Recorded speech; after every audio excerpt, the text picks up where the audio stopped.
नमस्कार मंडळी, दीप्स होम किचनमध्ये तुम्हाला सगळ्यांचं पुन्हा एकदा स्वागत आहे. मला काही दिवस व्हिडिओ पोस्ट करता आले नाही. काही घरगुती कारण होते, काही समस्या होत्या, त्याच्यामुळे मला व्हिडिओ बनवता पण आले नाही आणि पोस्ट पण करता आले नाही.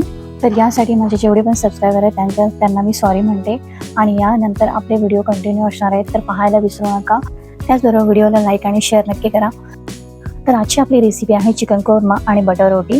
मस्तपैकी झणझणीत चिकन कोरमा आणि बटर रोटीची सुरुवात करूया. तर यासाठी मी घेतलेले आहे अर्धा किलो बोनलेस चिकन. तुम्ही पाहिजे तर नॉर्मल पण चिकन घेऊ शकता. आता हे स्वच्छ धुवून यामध्ये मी घेतलेलं आहे 1 टेबलस्पून अद्रक, लसूण आणि मिरचीची पेस्ट.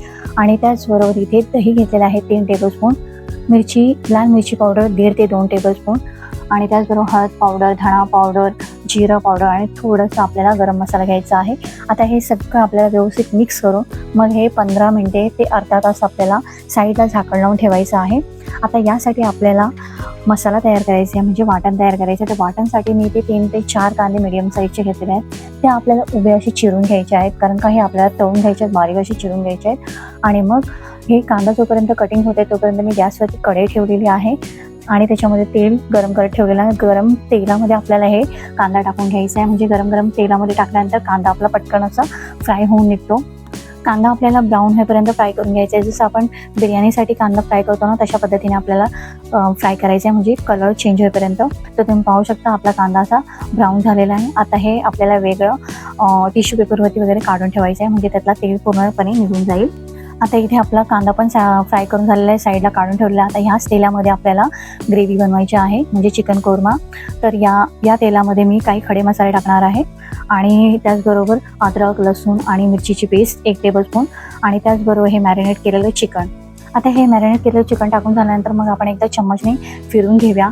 आणि मला याच्यामध्ये थोडंसं लालपणा कमी वाटतं आहे, तर मी याच्यामध्ये 1 टेबलस्पून अजून लाल तिखट ॲड करणार आहे, म्हणजे त्याचा लालसरपणा पण बॅलन्स होईल आणि थोडं झणझणीत पण होईल. आणि आता लाल तिखट टाकल्यानंतर मी इथे 2 टॅमॅटो मीडियम साईजचे घेतले, असे कट करून घेतले आहेत, म्हणजे ते शिजल्यानंतर जे टॅमॅटो दिसतात ना, त्याच्यामध्ये जसं काय आपण हॉटेलमध्ये खातो त्याप्रमाणे ती ग्रेव्ही आपली बनवून तयार होते, म्हणजे दिसायला पण त्याप्रमाणे दिसते. तर आता हे व्यवस्थित चम्मचने एकजीव करून घेऊया आणि मग हे आपल्याला 5 ते 7 मिनिटासाठी तरी झाकण लावून ठेवायचं आहे. आता जोपर्यंत आपलं चिकन शिजते तोपर्यंत आपण वाटण तयार करूया. वाटण्यासाठी मी इथे घेतलेला आहे जो आपण फ्राय केलेला कांदा, तो घ्यायचा आहे. आणि त्याचबरोबर काही काजूच्या पाकळ्या घ्यायच्या, म्हणजे काजू 8 ते 10 अशा प्रमाणे काजू घेतलेले आहेत. तुम्ही या ठिकाणी भिजवून बदामसुद्धा घेऊ शकता आणि थोडंसं पाणी टाकून वाटण तयार करायचं आहे. तर आता इथे 5 ते 7 मिनिटं आपण चिकन शिजवलेलं आहे, तर थोडंसं हे अर्ध शिजलेलं आहे. तर या स्टेजवरती आपल्याला जो वाटण तयार केलेला कांदा आणि काजूचा तो वाटण याच्यामध्ये टाकायचा आहे. तर वाटण टाकून झाल्यानंतर आपल्याला हे व्यवस्थित मिक्स करून घ्यायचं आहे. आता त्याचबरोबर इथे आपण टाकूया चवीनुसार मीठ आणि 2-3 अशा हिरव्या मिरच्या. त्याचबरोबर याच्यामध्ये फ्राय कांदा जो आपण फ्राय करून ठेवलेला, थोडं वाटण्यासाठी घेतला आणि त्यातलं थोडंसं काढून ठेवलेला तो कांदा पण टाकायचा आहे. त्याच्याने अजून भारी चव येते. आणि मग हे सगळं टाकल्यानंतर एकजीव करून घेऊया व्यवस्थितपणे. आणि मग परत आपल्याला 5 ते 7 मिनिटासाठी तरी चिकन शिजेपर्यंत झाकण लावून ठेवायचं आहे. आणि आता इथे तुम्ही पाहू शकता 5 ते 7 मिनिटं आपली झालेली आहे. चिकन पण मस्तपैकी शिजलेलं आहे. आपण एकदा चेक करून पाहूया आपलं चिकन व्यवस्थित शिजलेलं आहे की नाही. तर इथे तुम्ही पाहू शकता चिकन आपलं मस्तपैकी शिजलेलं आहे. एकदा आपण चेक करून पाहूया आपलं चिकन व्यवस्थित शिजलेलं आहे की नाही. तर मी इथे तुम्हाला कट करून दाखवते, म्हणजे आपलं इझिली असं कट होते, म्हणजे आपलं चिकन असं व्यवस्थित शिजलेलं आहे. तर आता या स्टेजला आपल्याला गॅस बंद करायचा आहे आणि वरून कोथिंबीर टाकून आपल्याला एकदा परतून घ्यायचं आहे चम्मचने आणि झाकण लावून हे साईडला ठेवायचं आहे. आता इथे आपलं चिकन कोरमा तर रेडी झालं, पण यासोबत असं बटर रोटी वगैरे तर पाहिजेच ना. तर आपण आता बटर रोटीची रेसिपी बघूया. तर यासाठी मी इथे घेतलेला आहे मैदा मी घेतलेला आहे 1.5 वाटी.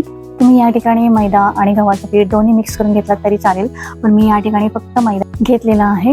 आता त्याचबरोबर यामध्ये आपण घेणार बेकिंग पावडर 3-4 टेबलस्पून, बेकिंग सोडा 1-4 टेबलस्पून, चवीनुसार मीठ. आणि या ठिकाणी तुम्ही थोडीशी साखर पण घेऊ शकता, पण मी साखर स्किप केली. त्याचबरोबर इथे आपल्याला घ्यायचं आहे दूध घ्यायचे 2 टेबलस्पून आणि दही घेतलेलं आहे 2 टेबलस्पून. तेल पण घ्यायचे आहे 2 टेबलस्पून. आता हे आपल्याला थोडं पाणी घेऊन सॉफ्ट तयार होईपर्यंत मळून घ्यायचं आहे. या प्रमाणामध्ये फक्त म्हणजे 3 रोटी तयार झालेल्या आहे. तर तुम्ही तुमच्या फॅमिली मेंबर्सप्रमाणे पिठाचं प्रमाण तेवढं तुम्ही घेऊ शकता. तर आता इथे आपलं पीठ मळून झालेलं आहे मस्तपैकी सॉफ्ट असं. पीठ मळून झाल्यानंतर आपल्याला हे 20 ते 30 मिनिटासाठी झाकण लावून साईडला ठेवायचं आहे. आणि मग 20 ते 30 मिनिटानंतर आपण याची रोटी बनवायला घेऊया. तर आता इथे आपले 30 मिनटं मी ठेवलेलं साईडला, तर 30 मिनटं झालेली आहेत. तर आता रोटी बनवायला घेऊया. तर इथे तुम्ही पाहू शकता असा मस्तपैकी सॉफ्ट असा तयार झालेला आहे. आणि आता इथे आपण थोडंसं याला मळून घेऊया आणि मग याची आपण पाट तयार करूया. म्हणजे मी इथे 1.5 वाटीप्रमाणेच पीठ घेतलेलं मैद्याचं. तर त्या पद्धतीने माझ्या इथे 3च रोटी झाले. तर तुम्ही तुमच्या प्रमाणात घेऊ शकता. तर अशा पद्धतीने केले तर आपले इक्वल होतात, ना कमी ना जास्त, असं सेम टू सेम होतं. तर इथे 3 रोटीप्रमाणे मी भाग केलेले आहेत. आता रोटी आपण लाटायला घेऊया आणि अशा पद्धतीने थोडंसं सुक्कं पीठ घेऊन मग आपल्याला रोटी लाटायला घ्यायची आहे. थोडंसं सुक्कं पीठ स्प्रेड करून आपण इथे लाटायला घेऊया.